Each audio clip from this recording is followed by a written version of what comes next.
Praise the lord. దేవుని పరిశుద్ధ నామానికి స్తోత్రం. మరొకసారి మీ ముందుకు రావడానికి దేవుడు ఇచ్చిన కృపను బట్టి దేవుని కృతజ్ఞతలు చెల్లిస్తూ ఉన్నాను. ఈరోజు ఒక ముఖ్యమైన అంశం అదేంటంటే, బైబిల్ గ్రంథములో చాలామంది క్వశ్చన్ చేస్తూ ఉన్నారు, ఇంతకీ మీ దేవుడు ఒకడా ముగ్గురా? ఒకడా ముగ్గురా? మరి తండ్రి అయిన దేవుడి గురించి రాయబడింది, ఆయన యెహోవా అన్నారు. మరి యేసు ప్రభువుని గురించి రాయబడింది, ఆయన కుమారుడు అన్నారు. పరిశుద్ధాత్మ గురించి రాయబడింది, ఆయన ఒక కుమారుడు అన్నట్టుగా చెప్తా ఉన్నారు. ఇంతకీ తండ్రి, కుమార, పరిశుద్ధాత్మలు ఎవరు? అంటే బైబిల్లో ముగ్గురు దేవుళ్ళు ఉన్నారా? కాబట్టి చాలామంది అపోహపడుతున్నారు.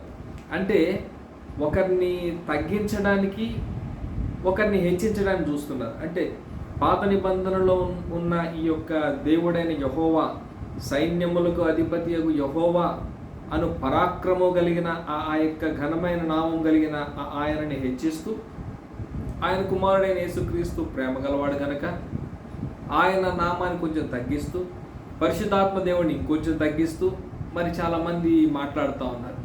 వాస్తవానికి ఇంతకీ బైబిల్ గ్రంథంలో ఉన్న దేవుడు ఒకళ్ళ లేకపోతే ముగ్గురా? ఈరోజు ఇదే మన పాఠం. ఎందుకంటే నన్ను ముస్లిం సహోదరులు అడుగుతున్నారు ఎక్కువ శాతం, బైబిల్ గ్రంథంలో తప్పులు ఉన్నాయండి, అవి మార్పులు చేర్పులకు గురైపోయినాయండి అని చాలామంది నా మీద ప్రేమతో మాట్లాడుతున్నారు. వారి ప్రేమను బట్టి నేను వారికి కృతజ్ఞుడను.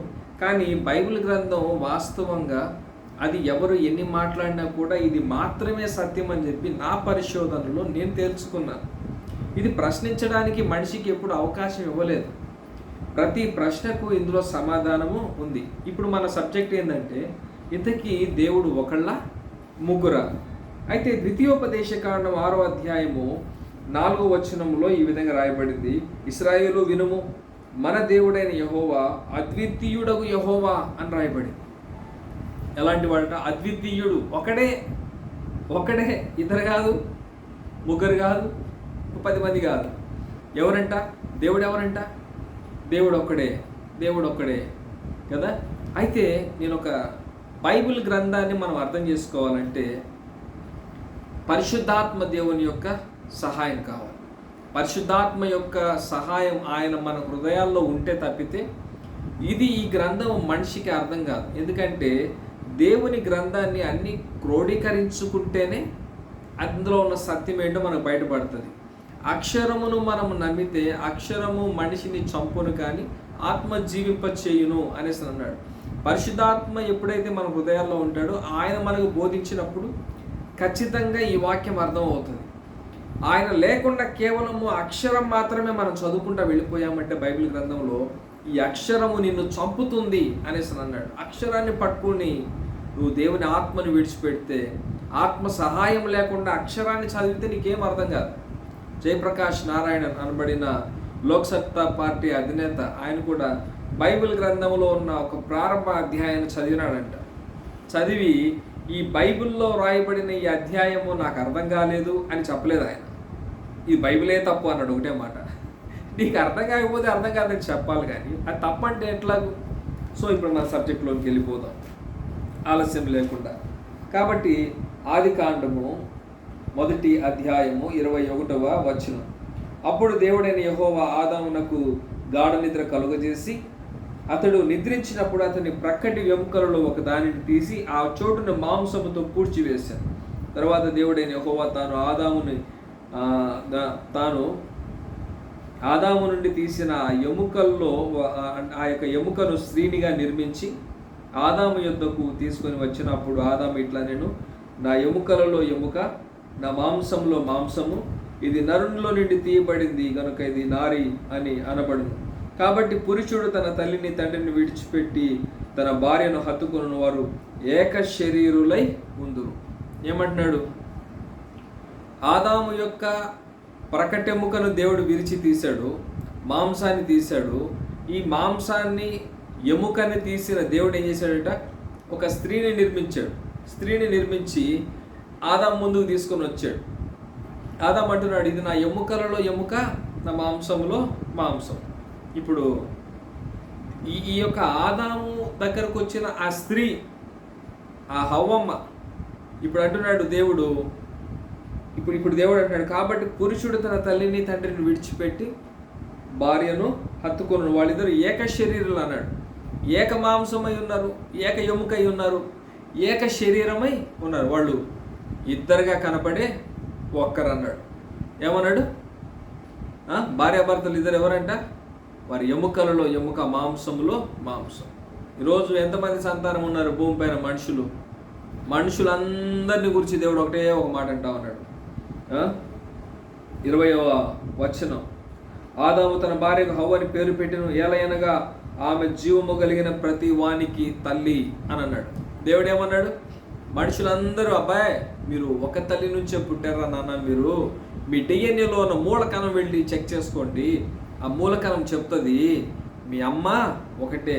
కులము, మతము, ప్రాంతము, వర్గము, రంగు, భాష, దేశం అనే ఎటువంటి భేదాలు లేవు నాన్న. మనిషి జాతులన్నీ ఒక తల్లి నుంచే వచ్చారు. కాబట్టి మీరందరూ ఆ తల్లి సంతానము, మీరందరూ ఆ తల్లికి పుట్టిన వాళ్ళు. కాబట్టి మీరంతా ఒకటే, ఒకే కోవకు చెందిన వాళ్ళు. మీరు ఇద్దరు కాదు, మీరు ముగ్గురు కాదు, నలుగురు కాదు, ఒకటే కదా.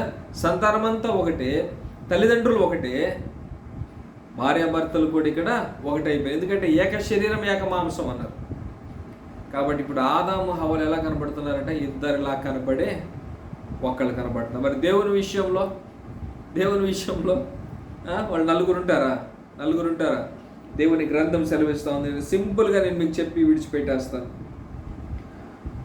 మొట్టమొదటిసారిగా యేసు క్రీస్తు అనబడిన ఆయన ఎలా ఉన్నాడట? మనుషులకు ఎలా కనపడ్డాడట? యేసు క్రీస్తు ప్రభు మనుషులకు ఎలా కనపడ్డాడంటే ఆయన దేవుని జీవము అన్నాడు. ఎవరట యేసు ప్రభు? దేవుని జీవము అన్నాడు. ఇంకా దేవుని మాట అన్నాడు, అంటే శబ్దం. దేవుని మాట, దేవుని వాక్యము.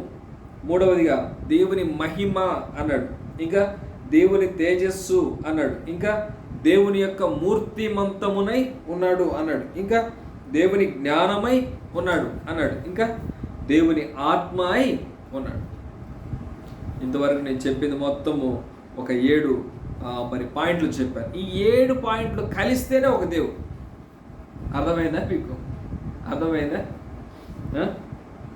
దేవుని జీవము, దేవుని మాట, దేవుని మహిమ, దేవుని తేజస్సు, దేవుని యొక్క స్వరూపము, దేవుని జ్ఞానము, దేవుని ఆత్మ, ఇవన్నీ కలిపితేనే దేవుడు. నేనుగానే ఉండిపోయాను అనుకోండి, నేనేం చేయలేను. నేను శరీరంగా మారాలి. ఆ శరీరము నడిపించబడాలంటే అందులో ప్రాణం ఉండాలి కదా. దాన్ని నడిపించడానికి, ఆ ప్రాణాన్ని, ఆ శరీరాన్ని నడిపించడానికి, దాన్ని కంట్రోల్ చేయడానికి ఒక ఆత్మ ఉండాలి. నేను ఒక్కడే, కానీ నేను శరీరంగా ఉన్నాను, ఆత్మగా ఉన్నాను, ఇంకా ప్రాణంగా ఉన్నాను. ఈ 3 మిళితమైన వాడిని నేను మీ ఎదుట కనపడతా ఉన్నాను. కాబట్టి నేను కూడా ఒక 3 భాగాలుగా ఉన్నా. నేను 3 భాగాలుగా ఉన్నా. మరి 3 భాగాలుగా నేనున్నప్పుడు దేవుడు, మహాదేవుడు, ప్రకృతిని కలిగించిన వాడు, ఆయన ఎన్ని రకాలుగా ఆయన విభజించబడకపోతే నీకు ఎలా అర్థమవుతాడు చెప్పండి కదా. దేవుడు ఒక్కడే, ఆయనే తండ్రిగా పరలోకంలో ఉన్నాడు. నీకు నాకు రక్షణ కలిగించడానికి ఆయనే కుమారునిగా ఈ లోకానికి వచ్చి మనుషులందరి నిమిత్తం ఒకటే బలి చెల్లించి మనుషులందరి పాపములకు ప్రాయశ్చిత్తం చేశాడు. మూడవదిగా ఆయనే పరిశుద్ధాత్మై నీలో నాలో సంచరిస్తూ పాపములో పడిపోకుండా మనల్ని కాపాడుతూ తన నీతి మార్గంలో మనల్ని నడిపిస్తూ ఉన్నాడు. కాబట్టి ఇంతటితో నా మాటలు ముగిస్తూ ఉన్నాను. మొత్తం అన్ని రెఫరెన్స్లు అన్నీ రాసుకొని ఉన్నా, చూసుకోండి. అన్ని రెఫరెన్స్లు రాసుకొని ఉన్నా. కాబట్టి ఇన్ని రెఫరెన్స్లు రాసుకొని మరి ఇదంతా చెప్తే, డేటా అంతా చెప్తే పెద్ద ఎక్కువ అయిపోతుంది. ప్రతిదానికి రెఫరెన్స్ ఉంది. ఒకవేళ రెఫరెన్స్ చెప్పండి చెప్తా. ఆయన అద్వితీయుడు అనడానికి 6వ అధ్యాయం ద్వితీయోపదేశకాండం 6:4 అన్నాడు. తిమోతి రాసిన పత్రిక 6వ అధ్యాయము 3వ వచనం నుంచి 15-20 వచనాలు మనం చూస్తే అక్కడ యేసు ప్రభువు కూడా అద్వితీయుడు అని అన్నట్టుగా మనకు అక్కడ కనపడుతుంది. ప్రకటన గ్రంథములో మనం చూస్తే ఆయన రాజులకు రాజు, ప్రభువులకు ప్రభువు అన్నట్టుగా మనం మాట్లాడతాడు. మరి అపోస్తుల కార్యాలు యేసు ప్రభువుని గురించి యేసుక్రీస్తు అందరికీ ప్రభువు అని రాయబడు. కాబట్టి ఇదే యేసు ప్రభువుని ఆయన రాజులకు రాజు, ప్రభువులకు ప్రభువు అని మనకు చెప్తాడు. అలాగే యోహాను రాసిన సువార్త 1వ అధ్యాయం 1వ వచనం, ఆయన దేవుని వాక్యమై ఉన్నాడు. ఆది యందు వాక్యం ఉండిన, వాక్యం దేవుని యందు ఉండెను, ఆ వాక్యము దేవుడై ఉండెను. కాబట్టి ఈ వాక్యమే పాత నిబంధనలో కీర్తన రాసిన గ్రంథం 107వ అధ్యాయం 20వ వచనంలో ఆయన తన వాక్కును పంపి నేను వారిని బాగు చేసుకుంటా అన్నాడు. నా మాటను పంపి నేను వారిని బాగు చేసుకుంటా అన్నాడు. ఆ మాట శరీరధారిగా ఈ లోకానికి వచ్చింది. అదే యోహాను రాసిన సువార్త 1వ అధ్యాయం 1వ వచనం రాయబడింది. అలాగే అపొస్తలుల కార్యాలు 3వ అధ్యాయం 15వ వచనంలో అపొస్తలులు అంటారు, మీరు జీవాధిపతి అయిన వాడిని మీరు చంపితిరి అనేసి అంటాడు. జీవాధిపతిని చంపడం ఏంది? జీవాధిపతిని ఎవడైనా చంపగలుగుతాడా? చంపలేడు. కానీ అక్కడ రాయబడి ఆయన శరీరానికి ఆయన మరణము మరి తను అప్పగించుకున్నాడు. ఎందుకు అప్పగించుకున్నాడు అంటే దానికి కూడా రీజన్ చెప్పినాడు. మరి హెబ్రీయులకు రాసిన పత్రిక 9వ అధ్యాయంలో మరణ శాసనం ఎక్కడ ఉండునో, మరణ శాసనం రాసిన వారి మరణం అవశ్యము, ఆ శాసనం రాసిన వాడు జీవించి ఉండగా అది ఎన్నడేను చెల్లునా అనేసి అంటున్నాడు. అంటే యేసు ప్రభు చనిపోతేనే మనకు పాపక్షమాపణ ఉంది కాబట్టి, ఆయన రక్తం ద్వారా మనకు ప్రాయశ్చిత్తం కాబట్టి, ఆయన మరణం లేకపోయినా కూడా ఆయన ఏమైపోయాడు? ఆయన మరణించాడు. అందుకే అపొస్తలుల కార్యాలు అంటాడు, మీరు జీవాధిపతిని చంపితిరి అంటాడు. మరి తండ్రి అయిన దేవుడు మరి జీవాధిపతి కాదా? మరి కుమారుడు కూడా ఇదే మాట అంటున్నాడు. ఏంది? కుమారుని గురించి కూడా ఇదే మాట అంటున్నాడు. అంటే వీళ్ళిద్దరూ ఒకటిగానే మనకి కనపడుతూ ఉన్నారు. అలాగే ఇక్కడ యోహాను రాసిన పత్రిక 1వ అధ్యాయం 1వ వచనంలో జీవవాక్యము అనున్నది ఇదిగో మాకు ప్రత్యక్షమైంది. మేము దేనిని మరి పూర్వం నుంచి మేము విన్నాము, మేము దేన్నైతే కనులారా చూసామో, దేనిని మేము నిదానించి కనుగొన్నామో, దేనిని మా చేతులు తాగి చూచానో మేము దానికి సాక్షులము అనేసి అంటాడు. ఆ జీవం ప్రత్యక్షమైన అంటాడు. మీరు జీవాధిపతిని చంపిద్దరు అన్నాడు, ఆ జీవం ప్రత్యక్షమైంది అనేసి అంటున్నాడు కదా. చంపబడింది జీవం ఎట్లా అవుతుంది? మళ్ళీ అధిపతి. కాబట్టి వీళ్ళ మనం నోట్ చేసుకోవాలి. అలాగే ఇంకా మనం చూస్తే యోహాను రాసిన సువార్త 14వ అధ్యాయం 8వ వచనంలో నన్ను చూచిన వాడు తండ్రిని చూచి ఉన్నాడు అనేసి అంటున్నాడు. నన్ను చూసిన వాడు ఎవరు చూశాడట? తండ్రిని చూసినాడు. నేను తండ్రి రెండు కాదురా అబ్బాయి, నేను తండ్రి ఒకటే అని అంటున్నాడు దేవుడు, యేసు ప్రభు. అలాగే హెబ్రీయులకు రాసిన పత్రిక 1వ అధ్యాయం 1వ వచనం నుంచి 7 వచనాలు మనం చూస్తే అక్కడ మరి పూర్వకాలం ముందు నానా సమయంలో నానా విధములుగా మరి ప్రవక్తలతో మాట్లాడిన దేవుడు ఇప్పుడు మరి అంచె దినములను తన కుమారుని ద్వారా మాట్లాడుతున్నాడు. ఈ కుమారుడు ఎవరో కాదురా నాయన అని చెప్తూ ఆయన దేవుని యొక్క మహిమను, ఆయన యొక్క తేజస్సును, ఆయన యొక్క మూర్తిమంతమునై ఉన్నాడు అని అంటా ఉన్నాడు. సామెతల గ్రంథంలో కూడా అంటాడు, పూర్వకాలం ముందు తన సృష్టి ఆరంభమున యెహోవా నన్ను ప్రథమమైన దానికి కలుగు చేసిన అంటాడు. ఎవరయ్యా నిన్ను కలుగు చేసింది? ఎవరయ్యా నువ్వు అంటే జ్ఞానము ఘోషించుచున్నది అని మనకు మరి సామెతల గ్రంథం 1వ అధ్యాయంలో మాట్లాడతారు. అంటే 8వ అధ్యాయం ప్రారంభవచనంలో మాట్లాడతారు. అంటే జ్ఞానం ఘోషించడం అంటే ఏంది? అక్కడ ఎవరు మాట్లాడుతున్నారు? దేవుని జ్ఞానము మనుషులతో మాట్లాడుతున్నాడు. జ్ఞానము ఘోషించుతున్నది, వివేచన తన కంఠస్వరమును వినిపించుతున్నది. అది రాజమొగల వీధుల్లోనూ, పురద్వారముల యొద్దను, పట్టణపు గౌనుల యొద్దను అది గట్టిగా మరి ప్రకటన చేయుచున్నది. మానవులకు మీకే నేను ప్రకటిస్తున్నాను, మరి మీకే నేను నా మాటని మరి ప్రకటిస్తూ ఉన్నాను. మరి జ్ఞానము లేని వారిలా జ్ఞానం ఎట్టిదని తెలుసుకోనండి అంటాడు. ఈ జ్ఞానం ఏదో తెలుసుకోండి అంటాడు. ఈ జ్ఞానము ఎప్పటిదంటే 12వ వచనం నుంచి చెప్తాడు, పూర్వకాలమందు తన సృష్టి ఆరంభమున యెహోవా నన్ను ప్రథమమైన దానిగా నన్ను కలుగజేసాను. అనాది కాలం మొదలుకొని భూమి ఉత్పత్తి అయిన కాలంలో పూర్వం నేను నియమించబడి తిని, ప్రవాహ జలము లేనప్పుడు, మరి నీటితో నిండిన ఓటలు లేనప్పుడు, కొండలు పుట్టక ముందు, భూమిని దాని మైదానమును ఆయన చేయకముందు, నేల మట్టి రవంతు సృష్టించబడక ముందు నేను పుట్టి తిని అని అంటాడు. అంటే ఈ ప్రకృతి ఏమి పుట్టక ముందు ఎవరు పుట్టారట? జ్ఞానం పుట్టిందట. ఆ జ్ఞానం ఏదో కాదు, అది దేవుని జ్ఞానం అంటాడు. ఆ జ్ఞానమును గురించి అంటాడు కొరింథీయులకు రాసిన పత్రిక 1వ అధ్యాయం 22వ వచనంలో, యూదులు సూచక్రియలు చేయమని అడుగుతున్నారు, గ్రీసు దేశస్థులు జ్ఞానమును వెతుకుతున్నారు, అయితే మేము సిలువ వేయబడిన క్రీస్తుని ప్రకటిస్తున్నాం అంటాడు. అంటే వాళ్ళు జ్ఞానం అడగడం ఏంది, నువ్వు సిలువ వేసిన క్రీస్తుని ప్రకటించడం ఏంది అని అంటే, ఇదిగో ఆ జ్ఞానం మరుగయ్యుండెను, జగదుత్పత్తికి ముందుగానే దేవుడు తన మహిమ నిమిత్తము దానిని నియమించును అనేసి అంటాడు. ఆ జ్ఞానమే యేసు ప్రభు అని చెప్పి మీకు తెలిసి ఉంటే, మహిమా స్వరూపి అయిన క్రీస్తుని మీరు సిలువ వేసి ఉండేవాళ్ళు కాదు. ఆ జ్ఞానం ప్రత్యక్షమైంది. ఆ జ్ఞానమే దేవుని యొక్క జ్ఞానము. ఆయన రక్త మాంసాలు దేహం ధరించుకుని ఈ లోకానికి వచ్చాడు అని అక్కడ యూదులతో ఆయన మాట్లాడుతూ ఉంటాడు. అలాగే యేసు ప్రభువే చెప్పాడు, మరి యోహాను రాసిన సువార్త 4వ అధ్యాయం 24వ వచనంలో, దేవుడు ఆత్మ కనుక ఆయన ఆరాధించేవారు ఆత్మతోనూ సత్యముతోనూ ఆరాధించాలి అన్నాడు. ఇక్కడ ఎవరి ఆత్మ అనేసి మనం చూసినప్పుడు రోమిలకు రాసిన పత్రిక 8వ అధ్యాయం 9వ వచనంలో, ఎవడైనను క్రీస్తు ఆత్మ లేని వాడైతే వాడు నా వాడు కాదు అని చెప్పి దేవుడు మాట్లాడుతున్నాడు.